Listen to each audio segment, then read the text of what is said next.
This is a Sports Catastrophe production. Hey there, hello there. Jeff Cardone, and welcome you to another Sports Catastrophe birthday boy. And the birthday boy for today, June the 10th, is this guy. People know him as an analyst on CBS. And he was a legend for the San Diego Chargers for 15 seasons, leading the NFL in passing yards 4 straight times from 79 to 82 and got 4,000 yards in 3 consecutive seasons. The first quarterback to do that. Unfortunately for Dan Feltz, he never reached the Super Bowl. He's now 70 years old. All that.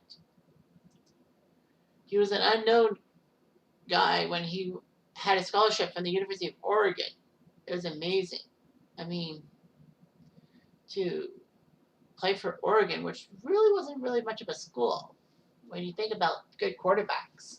Other than Joey Harrington, the badness of Joey Harrington, and Marcus Mariota, and now Justin Herbert. But anyway, yeah, Oregon looked good. He set a lot of school records. I mean, he wasn't much. His college career was terrible. 54 interceptions to 37 touchdowns. But the Chargers took a gamble on him and took him in the third round of the 1973 draft. I just want to know what other quarterbacks were drafted ahead of him. Well, Baltimore drafted Burt Jones second in the 73 NFL draft in the pick they took from the Saints. So basically, that helped Baltimore out. I think that was the only one, right? The Bears took Gary Huff from Florida State, and he didn't do that well. The Rams, with the 37th pick, took Ron Jaworski, who would be better off as a Philly Eagle. And let's see, St. Louis took this guy from UTEP called Gary Keefley. St. Louis 45th overall, the Cardinals. Not the baseball team, but the football team. Then it was Joe Ferguson in the third round to Buffalo from the University of Arkansas. Yippee! Yippee-ki-yay, motherfuckers. So anyway, Feltz would help the Chargers do on the playoffs. And got to 2 AFC title games in 80 and 81. San Diego basically led the league twice in that period for points scored and all that. And he did well in passing yards. He was the third player to hit 40,000 passing yards. And in the Hall of Fame in 93. 6-time Pro Bowler. He got 4,000 yards in 3 straight seasons from 79 to 81.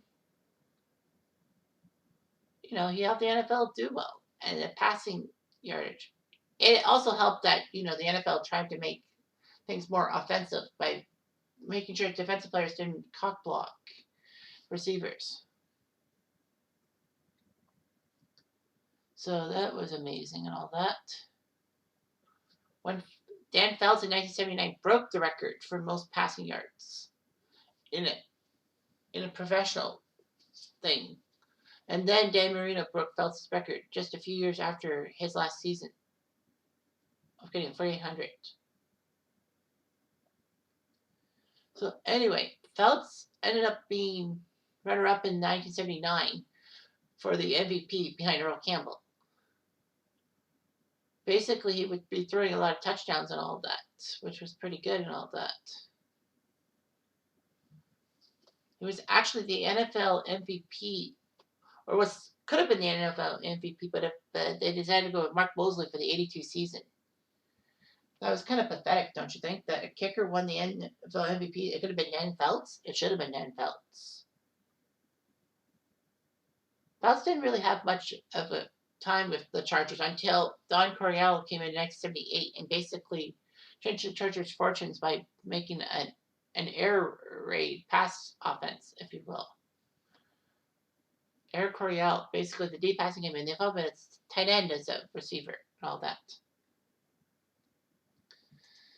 Basically using John Jefferson and Wes Chandler and Kellen Winslow, Charlie Joyner as receivers, he helped the Chargers get to respectability and all that. Unfortunately, the Chargers' playoff runs weren't that good. They hosted the 1980-81 AFC title game, which they faced Oakland, their old rival from the AFC West, and sadly lost to Oakland, the team that had to go through a wildcard game to get there. The next season, 81-82, the Chargers had to face Miami in the AFC divisional matchup in the Epic in Miami, if you will. And Felts helped the Chargers take a 24-0 lead in that game. In a game that basically saw massive comebacks. But the Chargers did win in overtime and all that.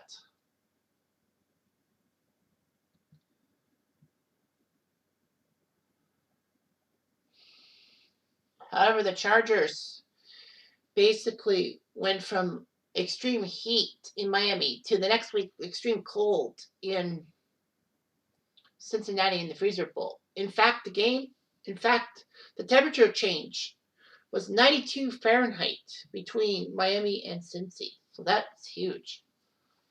He did okay, but unfortunately the Chargers weren't used to the extreme cold. I mean, playing California. Felts would end his career with the Chargers in 1987. That was the year the Chargers were, 8-2 or something? Something similar. They were, or was it 9?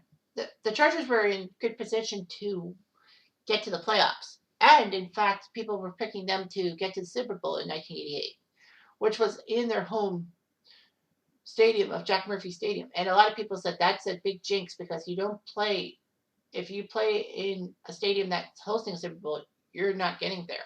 But Tampa broke that jinx just this year, 2021. So anyway, Felts, not that good as a quarterback by record, but basically he was a decent guy. 254 touchdowns, 242 interceptions, 43,000 yards. Can't blame him. He did okay and all that.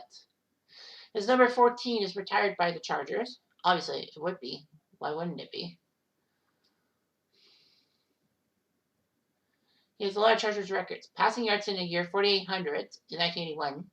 Passing touchdowns in a game, 6 against the Raiders in 81. Passing touchdowns in a playoff game, 3, and he's done twice, which ties Philip Rivers. Passing yards in a playoff game, the Epic of Miami, 433 yards. He has the second and third most yards himself, too. Basically, Felts became an NFL and CBS analyst in 88 through 93.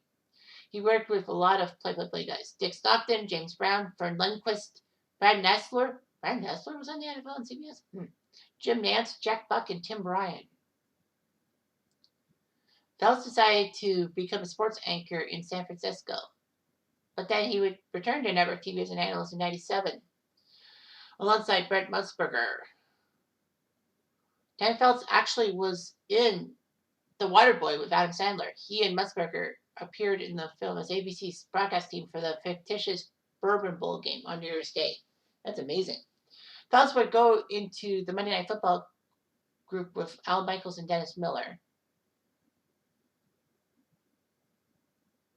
Felts tried to be a play-by-play guy. All that. For college football. And then Felts tried to go back to CBS for NFL games. He was basically the number 3 broadcasting team of CBS with Enberg. So it was Enberg and Felts. I thought Felts was in that Robbie the Reindeer thing. When they did Robbie the Reindeer on CBS, I thought it was Enberg and Felts who did the it was on the American version. All that. I guess not.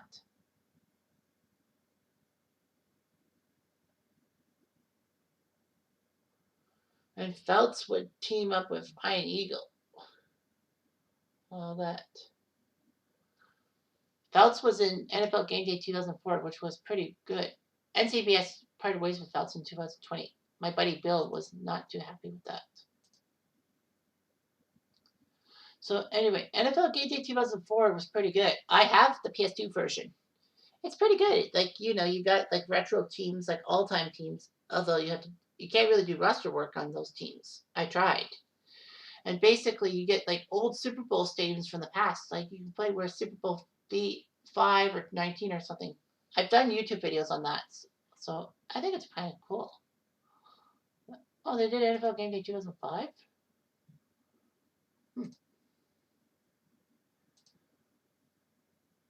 It was only on PlayStation, but not PlayStation 2. Oh, that's right. I remember that.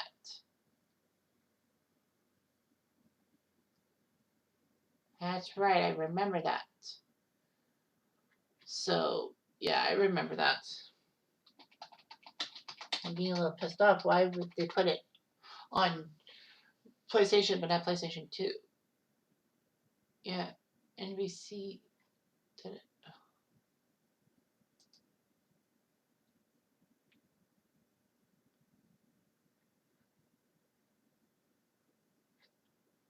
American dub.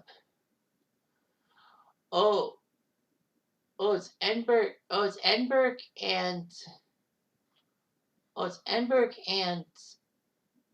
Deerdorf that did it. Ah, Deerdorf was the guy in Robbie the Reindeer, not FOuts. Okay, that explains a bit.